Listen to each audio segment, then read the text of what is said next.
Assalamualaikum warahmatullahi wabarakatuh. Yan hai, fenomena awan sore ini di Aceh Timur, Kampung Besar, Perlak Barat. Nah, Aceh Timur, bentuk tsunami. Nah, bentuk tsunami sangat menakutkan warga Aceh Timur.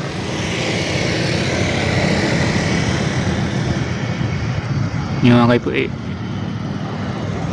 tayo tu beria awan